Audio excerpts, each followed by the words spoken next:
आज हम बात करेंगे डिस्प्यूट रेजोल्यूशन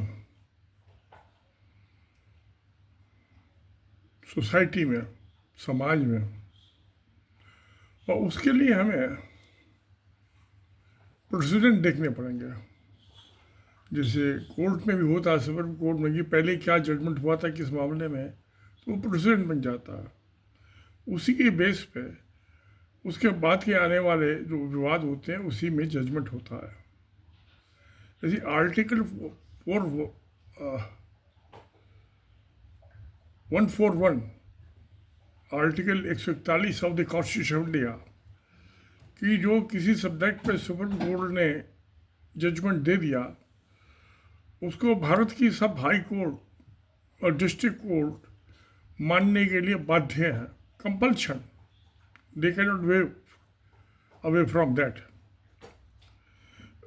और इसलिए हमारे कॉन्स्टिट्यूशन में क्यों एक होती है रेजिडुअल पावर्स।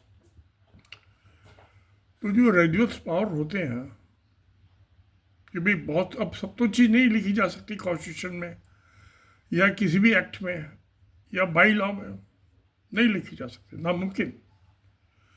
तो जो बाकी जो नहीं लिखा गया उस सब्जेक्ट पे कोई मामला सामने आता है तो उसके लिए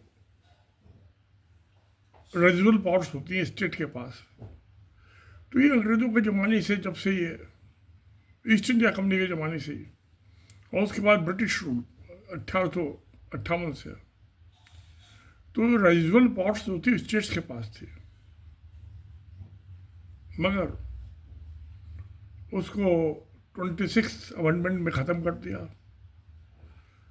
तो ना स्टेट के पास रेजिडुअल पावर्स बची, ना सेंटर के पास बची, ना पार्लियामेंट के, ना स्टेट असेंबली के।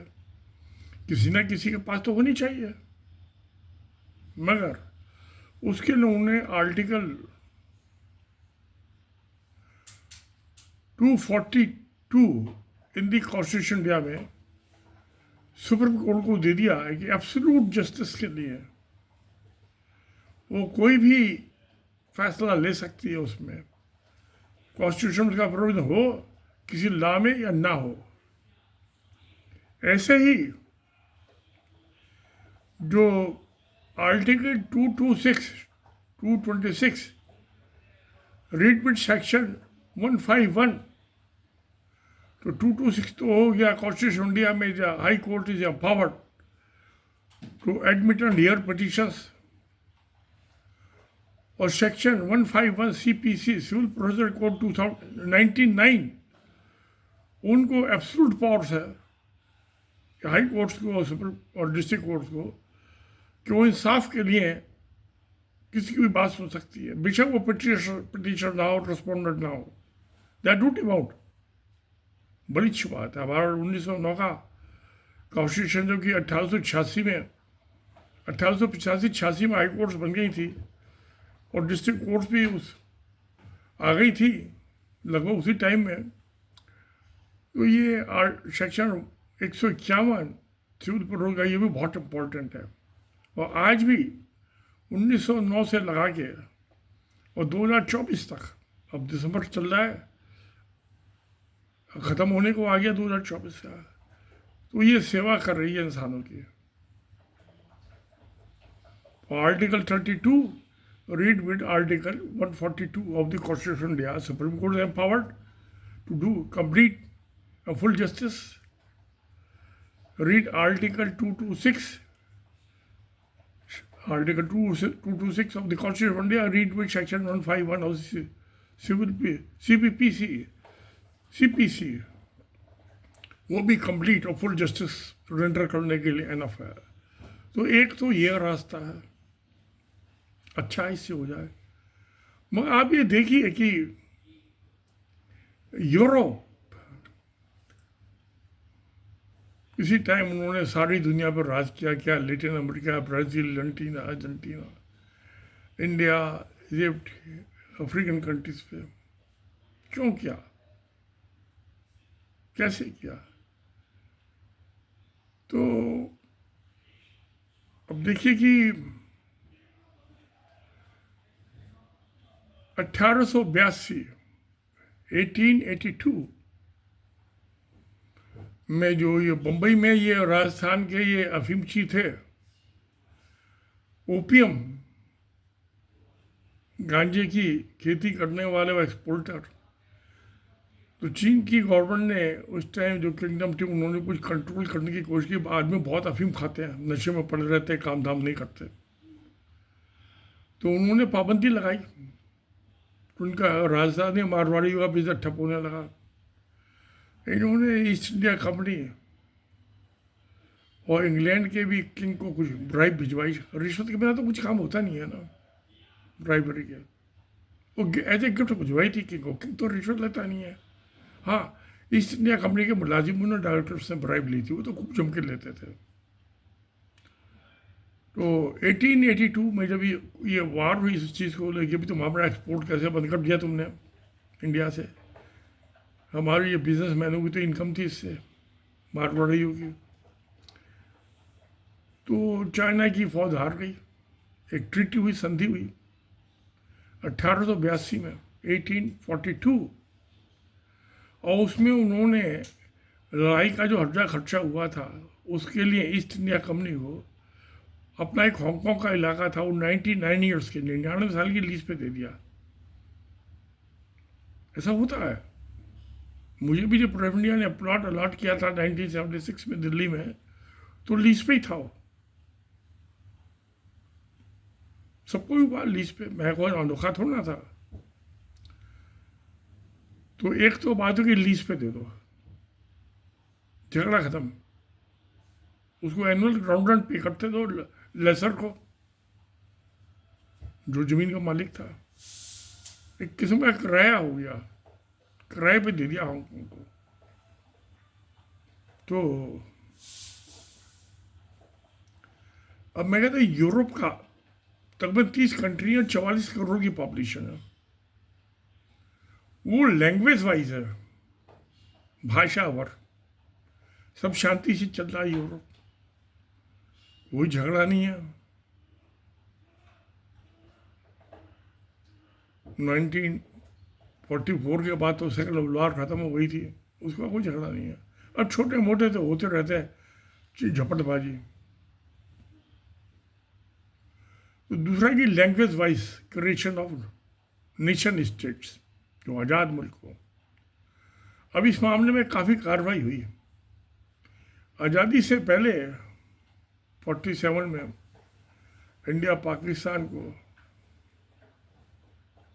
मेरे ख्याल यहाँ था 1936 में, जो उस टाइम कांग्रेस पार्टी होती थी, उसने रेजोल्यूशन पास किया था कि हम इंडिया में, इंडिपेंडेंट इंडिया में लैंग्वेज वाइज भाषावर स्टेट्स बनाएंगे।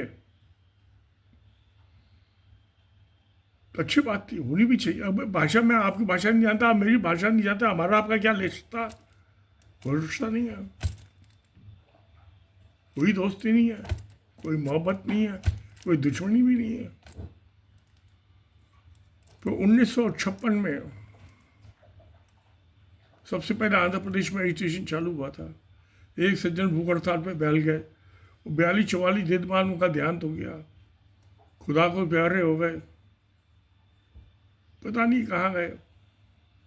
खैर, तो 1956 में लैंग्वेज वाइज स्टेट बने। अब जो मद्रास प्रेसिडेंसी थी उसको अलग डिवाइड करके आंध्र प्रदेश बना दिया, और ये कर्नाटका तो 1976 में बना है। ये जो महाराजा मैसूर थे, जब उनका मर्जर हो गया यूनियन ऑफ इंडिया में, तो वो जो मैसूर का इलाका है वो तो एक्चुअली कन्नड़ स्पीकिंग था, बट नॉर्थ कर्नाटका जो है उसमें भी बहुत सा इलाका आज मराठी स्पीकिंग है, जो कि बॉम्बे प्रोविंस से प्रेसिडेंसी से निकाल के कर्नाटका में डाला गया। और कुछ आंध्र प्रदेश जो था जूनागढ़ के नवाब का, तो इनकी बम्बई प्रेसिडेंसी में महाराष्ट्र बना। और गुजरात का भी बाद में बाइफर्केशन हुआ था महाराष्ट्र से। मैं 1956 के आसपास होगा जब मैं पुणे में छठी क्लास में पढ़ता था, तो ये मराठे आके चौराहे पे 2-4 लड़के लेट जाते थे, वो पुलिस वाले उनके गंगा डोली करके दोनों हाथ पकड़े, दोनों पाँव पकड़े, और तीसरा उनके डंडे मारता रहा उनके बटक पे, और ला के सड़क से एक साइड में हटा देते चौराहे से। ये मैं अपनी आंखों देखी भी है, मैंने स्कूल आते जाते कई दफ़े चीज़ देखी थी, मुझे याद है आज भी। अब तो 80 साल का हो गया, मैं भूला नहीं हूँ। तो इस तरह स्टेटों का बंटवारा हुआ। आज भी झगड़ा चल रहा है। इन्होंने कल्याणा कर्नाटका बना दिया, उनको एक्स्ट्रा बेनिफिट्स दे रहे हैं, बजट एलोकेशन अलग कर रहे हैं। गुलबर्गा में जो थी एक विधान सुधा बना दी, सेकंड कैपिटल असेंबली जो है हॉल, एक तो बंगलौर में, एक वहाँ बना दिया। तो विंटर सेशन वहाँ होता है, बाकी यहाँ होता है बंगलौर में। तो ये सब होता रहा है। उसके बाद हम जब देखते हैं 1947 में,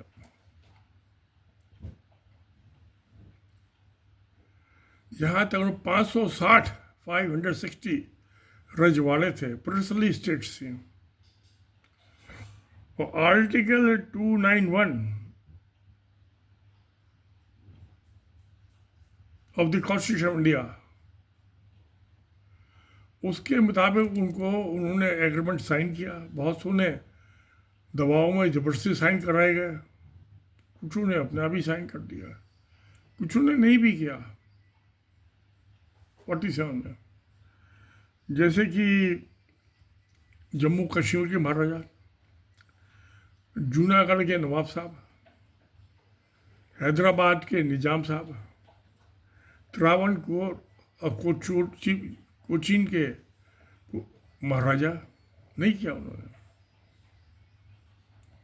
तो हैदराबाद पे तो 1956 के आसपास बाय आर्म फोर्स कॉन्फ्लिक्ट, लड़ाई के बाद कब्जा किया गया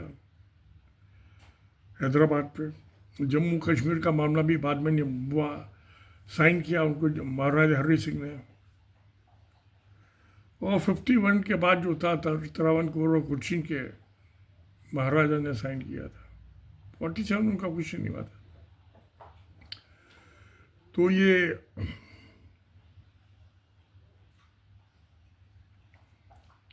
उसमें कंडीशन थी, कोई भी एग्रीमेंट होता है, समझौता होता है, तो उसमें शर्तें तो होती हैं। वो था कि इनको प्रिवी पर्स दिया जाएगा, प्रिवी पर्स। प्रिवी पर्स ऐसा हो गया कि उनको जो टाइटल तो उनका रहेगा, महाराजा का, नवाब साहब का, निजाम साहब का, उसके अलावा उनको कुछ नगद पैसा भी दिया जाएगा हर साल। पर्स, पर्सन के बटवा, जैसे लेडीज पर्स होते हैं, लेडी के पर्स होते हैं और मेल्स के वॉलेट होते हैं। आप कुछ भी समझ लीजिए, जिसको आपको अच्छा लगता है, खुशी मिलती है। तो वो था, वो article 291 of the constitution India में वो स्पेशल प्रोविजन थे। मगर 1971 में कॉन्स्टिट्यूशन में 26th अमेंडमेंट किया गया और ये प्रिवी पर्स ख़त्म कर दिए गए। बड़ी नाजायज बात थी।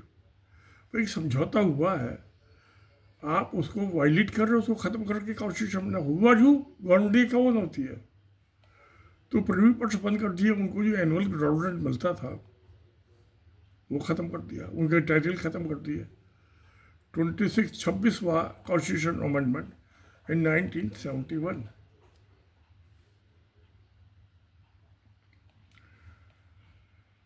और ये मिट तो चुके ही थे पहले। अब सवाल एकदम वो तो ऐसा हो गया था, शादी हो गई, फिर बाद में कुछ हस्बैंड वाइफ में डिस्प्यूट होने में अलग कैसे हो दोनों? तलाक तो मुश्किल है, हिंदुओं में तो तलाक का कोई प्रोविजन नहीं है सनातन धर्म में। ना तो जो वैदांतिक जो 2 स्कूल्स ऑफ थॉट, एक है मकर शारा, दूसरा दिया भागा, दोनों में इस तलाक का कोई कॉन्सेप्ट नहीं है। और जो हमारा हिंदू मैरिज एक्ट 1955 का सेक्शन 13 ए और बी, ए में तो यह है कि एक आदमी ने, मियाँ बीबी ने, किसी ने कोर्ट में स्पेशल कोर्ट एक्ट 1984 उसमें लगती है एप्लीकेशन, उसमें एप्लीकेशन लगा दी, तलाक कर लिया। और जो सेक्शन 13B है उसमें म्यूचुअल कंसेंट, यानी कि दोनों मियाँ बीबी उस पर साइन कर रहे हैं कि हमें म्यूचुअल होता, तो म्यूचुअल वाला तो 1-2 साल में तलाक हो जाता है, 13A वाला नहीं हो पाता। मैं अभी पढ़ रहा था, एक सज्जन जो थे वो 89 ईयर्स के हो गए, उनकी बीबी 83 की थी एज की, दोनों बुढ़े बुढ़िया हो गए थे। बहुत कम आदमी जीते हैं 89 और 83 की एज तक। तो जब सुप्रीम कोर्ट में मामला पहुंचा उनके तलाक का, हस्बैंड ने पिटीशन दी कि डिस्ट्रिक्ट कोर्ट से नहीं मिला, हाई कोर्ट से नहीं मिला, फिर जाना पड़ा, क्या कर रहे हैं, मजबूरी है। बीवी से तलाक लेना तो लेना है, जिद है तो जिद है। तो सुप्रीम कोर्ट के चीफ जस्टिस मंडिया ने पूछा उससे, लेडी से, जी आप तलाक के लिए क्यों नहीं एग्री कर रही हो? उसने बड़ा सिंपल जवाब दिया कि जी मैं 83 की हो गई हूँ, अब पता नहीं कितनी ज़िंदगी बची है, मैं डाइवर्सी, मैं तलाकशुदा नहीं बनना चाहती, कि हमारे समाज में डाइवर्स औरत को, तलाकशुदा औरत को कुछ अच्छा निकाह से नहीं देना चाहिए, देखना चाहिए। वैसे गलत बात है, जो नहीं देखते बेवकूफ़ है। तलाक हो गया, मेरी मर्जी, मैं शादी करूँ तलाक करूँ, 1 से करूँ 10 से करूँ, न सरकार का कोई लेना देना, न किसी आम आदमी का लेना देना। तो खैर, तो ये एंड ऑफ प्रिवी पर्स जो था, by 26th amendment to the constitution India 291 article, ख़त्म कर दिया गया, जो कि गैर कानूनी था मेरे निगाह में, इप्सो फैक्टो वाइडेबल, एक तरफा फैसला था। तो एग्रीमेंट होता 2 पार्टियों के बीच में, एक आदमी कैसे यूनिलैटरली एग्रीमेंट खत्म कर देगा? तो कायदे में आप खत्म कर रहे हैं तो उसकी रियासत उसको वापिस दो, नवाब साहब को, राजा महाराजा को। नहीं चाहिए तो मत करो। इसमें क्या पाप हो गया? ये तो इविल डीड हो गई ना। जहर घोल दिया आपने प्यार के, मोहब्बत के संबंधों में, नहीं होना चाहिए। अब इसका सोल्यूशन क्या है? सोल्यूशन मुझे दिखाई देता है कि जो लैंग्वेज वाइज डिवीज़न हुआ था 1956 में, 76 में, ये झारखंड अलग हो गया बिहार से, छत्तीसगढ़ अलग हो गया मध्य प्रदेश से, अटल बिहारी वाजपेयी ने, और उत्तराखंड 3 और स्टेट बनवा दिए।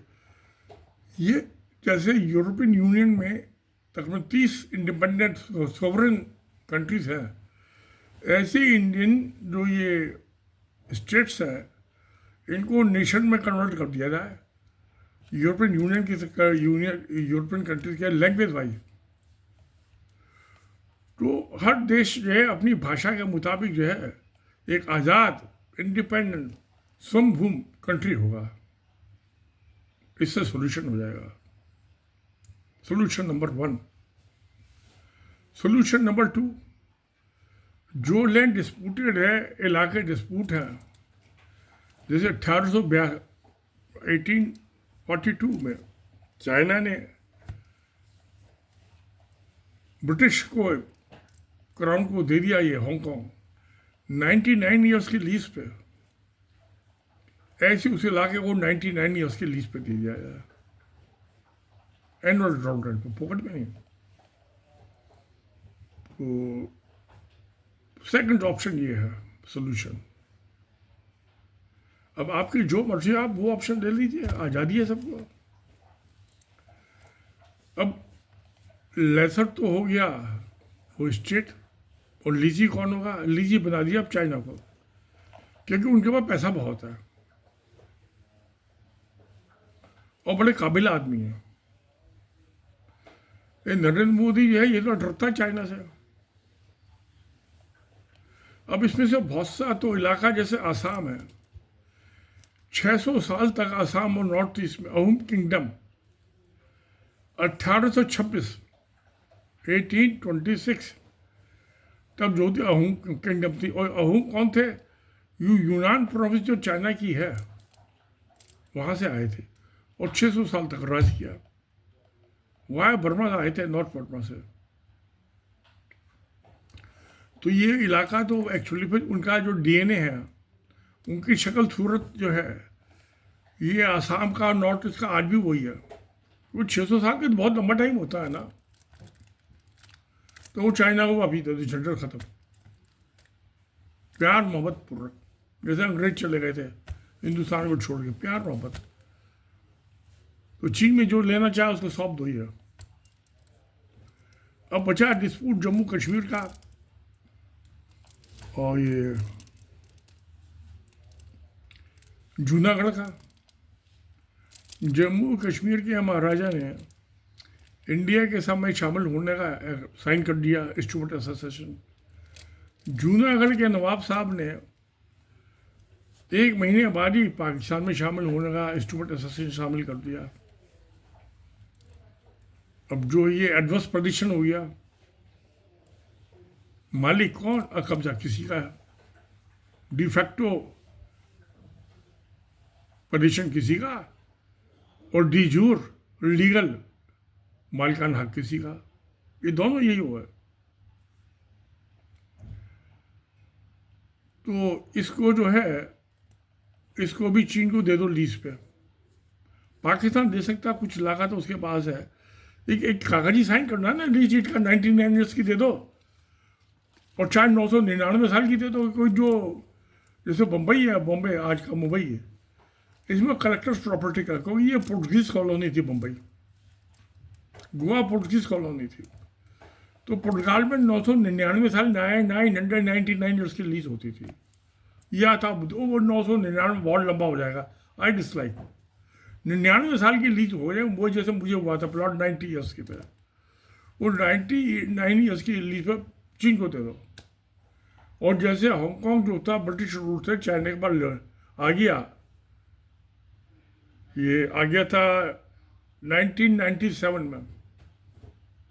हालांकि लीज में ऐसी कोई कंडीशन नहीं थी, मगर उन्हें एक नई कंडीशन ऐड कर दी यूके, यूनाइटेड किंगडम और चाइना ने, और चाइना ने एक्सेप्ट कर ली कि भाई जो ये एडमिनिस्ट्रेशन है, ये 99 ईयर्स में हमने एक्सेप्ट किया था, तो पूरा ब्रिटिश रूल पे हो गया, और आप चाइनीज लाओगे कम्युनिस्ट रूल। तो उन्होंने कहा ठीक है, एक एडिशनल क्लॉज डाल देते हैं इसमें रिजर्वेशन में, म्यूचुअल कंसर्न से आप कुछ भी कर सकते हो। ये है लॉ, इंडियन कॉन्ट्रैक्ट एक्ट 1872 में है, सप्लीमेंट्री एग्रीमेंट कहलाता है, that is called supplementary agreement in addition to original agreement condition. तो वो वैलिड है लॉ में। तो वो डाल दी कि भाई 20 साल तक जो है ये जो ब्रिटिश रूल रहा है उसके पैटर्न पे चलेगा, और आस्ता आस्ता ग्रेजुअली आप चाइना के कानून यहाँ 20 साल में चलाओगे, इंट्रोड्यूस करोगे। समझौता हो गया, प्यार मोहब्बत से हांगकॉन्ग जी रहा है, मौज है, सब आदमी खुश हैं। तो ऐसे ही कुछ कर दिया जाए कि भाई 10, 15, 20 साल के लिए जो टेरिटरी चाइना को लीज पे दी जाए, तो वो जो इस टाइम जूनागढ़ में कानून है या जम्मू कश्मीर कानून है, उनको आस्ता आस्ता करके ख़त्म करके फिर 99 साल का कुछ एडिशनल सप्लीमेंट्री एग्रीमेंट कर लिया जाएगा। वो लॉफुल है। इंडियन कॉन्ट्रैक्ट एक्ट 1872 में प्रोविजन है ये। और जो ट्रांसफर प्रॉपर्टी एक्ट 1882 और इंडियन ईजमेंट एक्ट 1882 और सिविल प्रोसीजर कोड 1909, इनके भी मुताबिक वो ठीक हुआ तो legally de jure it will be perfect solution, no problem. तो पॉलिटिशियन को छोड़ो तो चोर और बदमाश सब लुच्चे लफंग है, कोई भी पार्टी हो, वो तो जनता की सुख देखना है ना, सुख शांति और अमन चैन से रहे। तो ये लीज पे चाइना को दे दो। अच्छा, अब ये बचा ये 560 जो थे, जो पिछले स्टेट थे, जो इन्होंने 47 के बाद इंडिया में मर्ज किए, 51 तक होते रहे। इनको भी चाइना को भाई किसी को बंदरों की लड़ाई होगी तो बिल्ली को बैठाना पड़ेगा ना फैसला करने के लिए। मैं तो खुद आर्बिट्रेटर हूँ 2005 नवंबर 2005 से। मुझे आर्बिट्रेटर बना दो, बंदर की क्या ज़रूरत है। मैं कानून का भी अच्छा ज्ञानी आदमी हूँ, महाज्ञानी परम धानी अंतर्यामी। तो मुझे सौंप दो ये सब डिस्प्यूट, मैं एक एक करके एक एक दिन में एक एक डिस्प्यूट निपटा दूंगा। I will pass my award, final and binding award. तो ये क्योंकि प्रिव्यू पेपर्स ख़त्म कर दिए गए 1971 में 26 कॉन्स्टिट्यूशन अमेंडमेंट का में जो 291 था आर्टिकल कॉन्स्टिट्यूशन का, तो वो भी एक तरफा यूनिलैटरल हुआ, लेकिन राजे महाराज से नहीं पूछा गया। तो वो भी कानून की निगाह में, सभ्यता सिविलाइजेशन की निगाह में एक तरफा कानून जो है, एक्शन, वो नल एंड वाइड है। तो इनको भी भाई चीन को सौंप दिया जाए या मुझे सौंप दो डिस्प्यूट और रोल्यूशन, ये भी हो जाएगा, कोई दिक्कत नहीं है। दिल में इंसानियत होनी चाहिए और प्यार मोहब्बत, जस्ट न्याय प्रिय।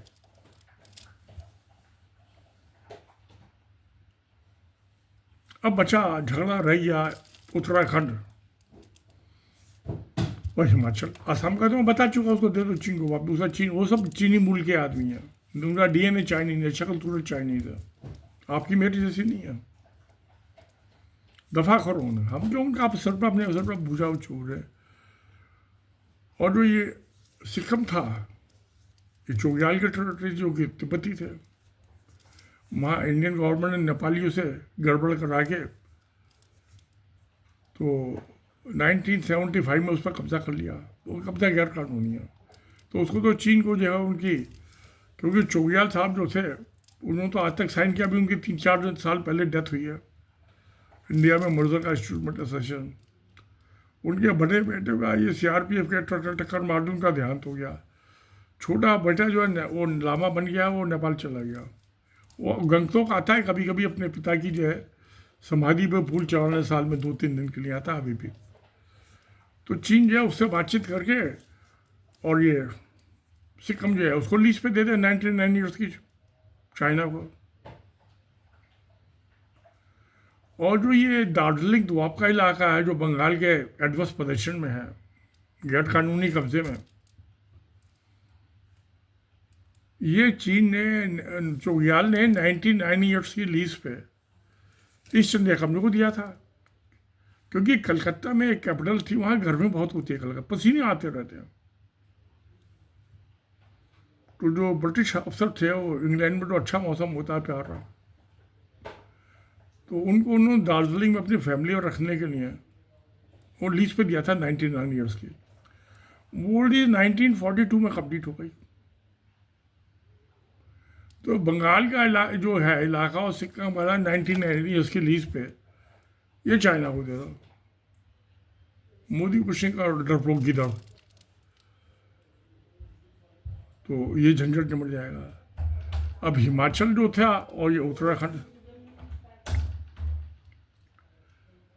ये जनवरी 1815 जब सेकेंड वर्ल्ड गोरखा वार के बाद नेपाल की राजा की फौज हार गई, तो east India company it was trading company, it was not a nation not a kingdom. तो किंग का तो समझौता किंग से ही हुआ ना।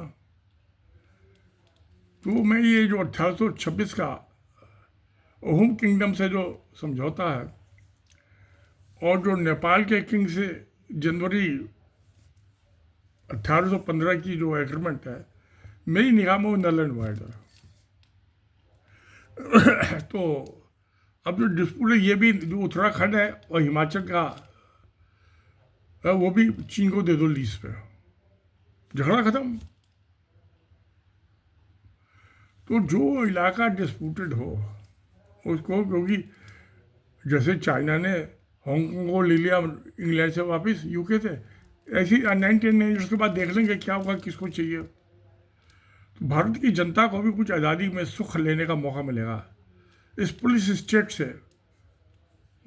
निजात मिल जाएगी, आज़ाद हो जाएगी। आगे जगह जगह पुलिस वाले घूमते रहते हैं रिश्वत वसूली के लिए, हफ्ता वसूली के लिए, वो ख़त्म हो जाएगा। तो ये अगर जो हमारी नियत है, हमको डिस्प्यूट रिजोल्व करना है, झगड़ा चल रहा है अभी भी है इसका महाराष्ट्र का, कर्नाटका का, एक्चुअली तो मराठी स्पीकिंग है तो महाराष्ट्र में जाना चाहिए। महाराष्ट्र के इनके आंगन में इसका कर्नाटका के चीफ मिनिस्टर का क्या काम है? कोई काम नहीं है। जो उधर असम का इलाका उसका आंध्र प्रदेश का मुखिया था, वो तेलंगाना को दे दो, जगह सब बेशक लीज पे दे दो। तो अगर वैसे देनी हो 1976 का डिवीजन हुआ था ना, तो कर्नाटक और कौन का आंध्र प्रदेश को पैसे दिए गए थे? कोई नहीं दिया गया। फोकट में ऐसे नक्शे बंद वो तहसील वाइज जो लाइन लगा दी। तो मैसूर स्टेट तो कर्नाटक का स्टेट बहुत छोटा सा हो जाता ना, उसको बड़ा करने के लिए ऐसे खींच दिया। तो मेरा कहने की अगर नीयत साफ हो और इंसाफ हमारे दिल में बैठा हुआ हो, मोहब्बत हमारे दिल में बैठी भी हो, तो सब चीज़ का सलूशन है इस दुनिया में। आज 30 यूरोपियन स्टेट है, अगर जो हम इंडिया में 500 स्टेट्स बना 500 कंट्री बना दें तो दुनिया का सबसे बड़ा हिंदू देश जो है सबसे ज़्यादा हो जाएगा। ईसाइयों के तो 44 करोड़ की आबादी पे 30 और हिंदुस्तान में 130-140 करोड़ की आबादी पे एक, तो गलत है भाई, नजायज बात है। नहीं, ऐसा किया जाए पहले ये जो स्टेट्स हैं लैंग्वेज वाइज हैं इनको आज़ाद कर दो, सोवरेन इंडिपेंडेंट कंट्रीज, ये भी खुश हो जाएंगे। अब जैसे राजस्थान में उसमें जो मारवाड़ी है 28 प्रोटेस्टेंट स्टेट्स है राजस्थान में, राजपूताना जो कहलाता था, उसमें जो मारवाड़ी हैं उनकी भाषा अलग है, और जयपुर के जो ये हैं और कछवाहा राजपूत उनकी अलग है भाषा। और वो जो मारवाड़ी है वो साउथ राजस्थान में आता है, अजमेर जोधपुर का इलाका, वो गुजरात जैसी उसकी भाषा उनकी उससे मिलती जुलती है। ऐसे जो पूर्वी हैं ईस्टर्न यूपी के और वेस्टर्न भी भाषा इनकी अलग अलग है। समझ में नहीं आती मुझे ये झारखंडी और ये बिहारी और पूर्वी की भाषा, तो इनको भी अलग अलग इंडिपेंडेंट कंट्रीज बना दिया जाए। अब झगड़ा बचा बंगाल का, ये बड़ा भयानक झगड़ा है। 1936 जब कॉन्स्टिट्यूशन इंडिया आया था 1935 का, और गवर्नमेंट ऑफ इंडिया एक्ट 1935 लागू हुआ, तो 1937 में इलेक्शंस हुए थे, प्रोविंशियल इलेक्शंस। तो 1936 में ये बिहार और उड़ीसा बंगाल से अलग कर दिए। किससे पूछ के किए? जनता तो नाराज थी, वो तो बंगाल में रहना चाहती थी। भंग का बड़ा 2 साल आंदोलन चला था, एजिटेशन चला था पब्लिक का।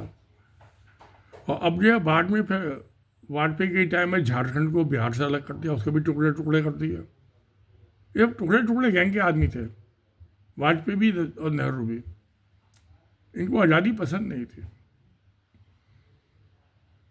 इंदिरा गांधी का भी वही हाल था। मैं और आप तो आज़ादी पसंद आदमी है। तो अब कुछ बांग्लादेश में मेजर जनरल साहब रिटायर्ड, और एक और वहाँ के जैसे हम IAS वो भी वहाँ के चीफ सेक्रेटरी रह चुके, गवर्नर के टॉप ऑफिसर। वो अभी ये तो जो उड़ीसा है और ये बिहार है, ये तो बांग्लादेश में मिलने चाहिए। और वेस्ट बंगाल, और ममता भी वही बंगला बोलती है जो खालिदा जिया बोलती है, जो हसीना दोनों के बंगाली एक ही, दोनों माछ भात खाते हैं, मछली भात खाते हैं दोनों, सरसों के तेल में पका के। तो ये इसको सबको फिर एक कर दिया, यूनिफाई। और अगर जो कुछ उड़ीसा के आदमी चाहते हैं कि नहीं भी हम तो बांग्लादेश से अलग रहेंगे, तो ठीक है, उसको चीन को दे दो लीज पे 99 ईयर्स की। ऐसे ये बिहारी जो हैं या यूपी के भैयन जो हैं, बम्बई भैयन उनको बोलते हैं ना, इस इलाके को भी लीज पे दे दो पाकिस्तान को। और चीन, पाकिस्तान में दमखम नहीं है, चीन को दे दो। अब मोदी की हिम्मत नहीं है चीन से पंगा लेने की। जनता से सुलट लेगा चाइना, प्यार मोहब्बत से मन समझा रहा। तो वो आदमी, ये चाइनीज 600 साल, अहोम किंगडम 600 साल बहुत लंबा टाइम होता है। किसी एक किंगडम का 600 साल नहीं हो रहा और आज ईस्ट इंडिया कंपनी का 90 साल, ब्रिटिश क्राउन का 90 साल, मुगल खानदान का जो 260 साल, और बाकी जो सुल्तान हुए बहुत सारे के 30 साल 40 साल 50 साल से ज़्यादा किसी का राज नहीं हो रहा। अलाउद्दीन खिलजी का कितना 40 साल, सब मर खप गए। इतिहास के घर, विस्मुत्र के घर में चले गए, याददाश्त के कि शमशान में चले गए, कब्रिस्तान में चले गए, जो हमारी याददाश्त है। मर गए सब, बड़े बड़े सूरमा आए, लड़े मरे, अब मैं और आप वहीं की वहीं खड़े हैं।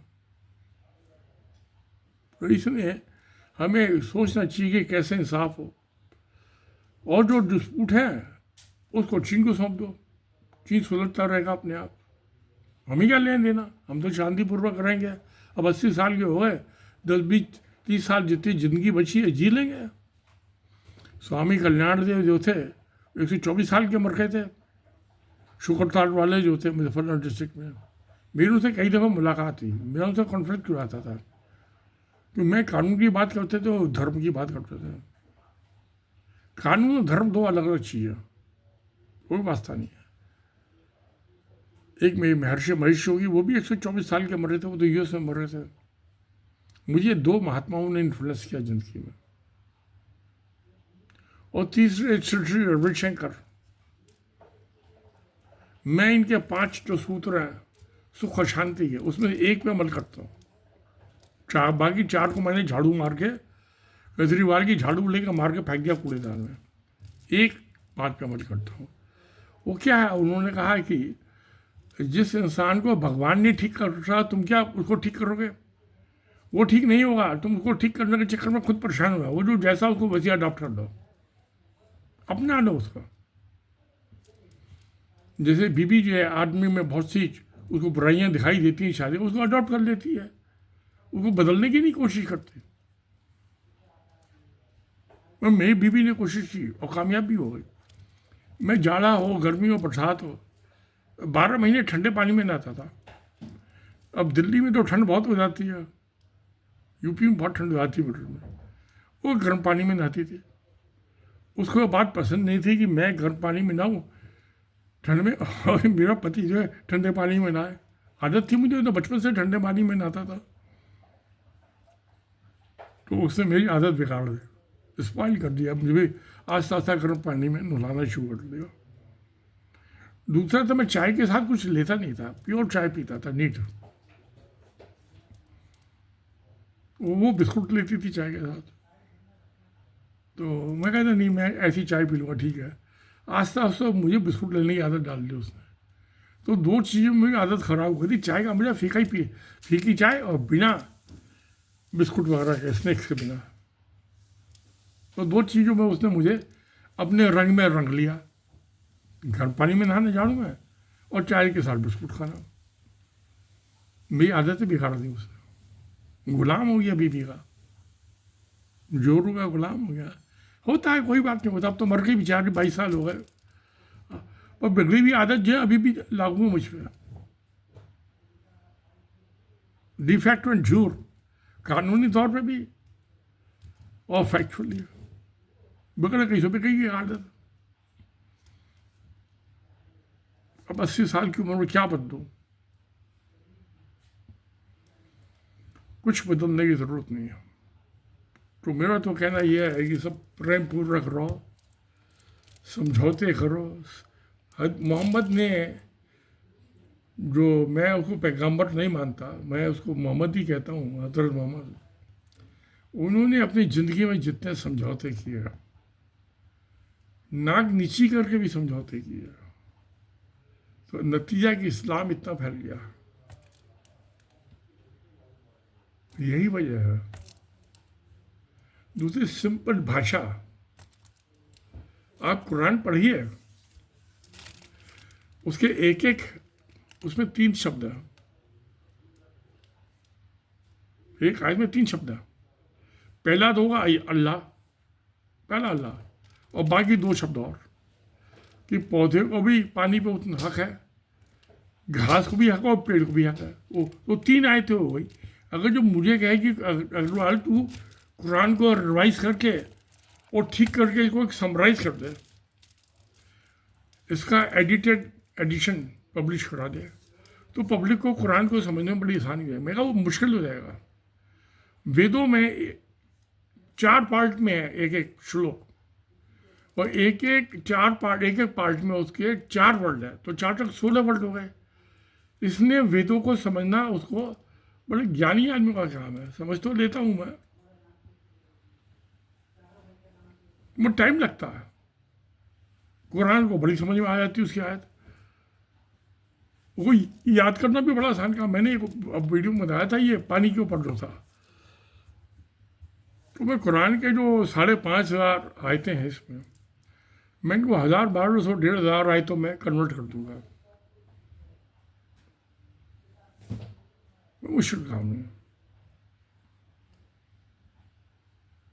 मैं वेदों को बहुत टाइम लगे। अब 10,732 श्लोकों को, अब 80 साल की उम्र बची है, क्या क्या करूँ। मुझे भी कुछ किताबें भी मेरी अधूरी पड़ी हुई हैं, वो बुक कंप्लीट करके अब जनवरी फरवरी में जब दिल्ली लौट के जाऊंगा तो पब्लिश कराऊंगा। तो मुझे सबसे ज़्यादा अच्छा लगता है किताब लिखना और वीडियो बनाना। तो देखते हैं क्या होता है। किताब लिखना जिंदगी का अल्टीमेट बोध, अंतिम सत्य, अंतिम ज्ञान। जैसे गौतम बुद्ध हुए, बौद्ध की प्राप्ति, अपेक्स ऑफ द पिरामिड, तो अपेक्स है बोध ज्ञान, आदमी को बोध, अल्टीमेट ट्रुथ, अल्टीमेट विजडम। तो आज मैं उस स्टेज पे हूँ 80 साल की उम्र में।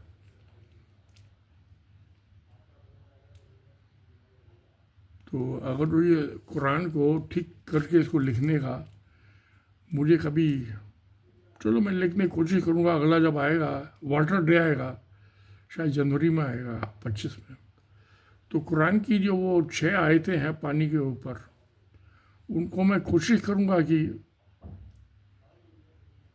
2 आयतों में कन्वर्ट कर दूँ। 1/3 हो जाएगा, तो 5,500 आयतों का 1/3 है।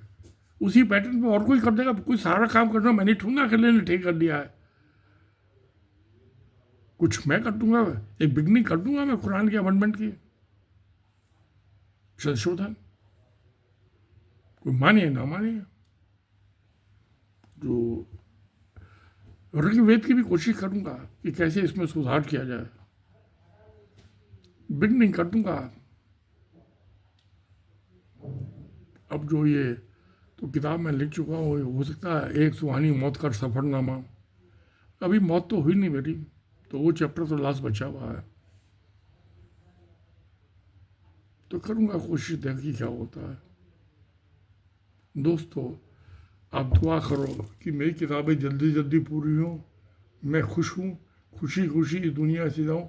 नमस्कार, धन्यवाद, सत्यमेव जयते।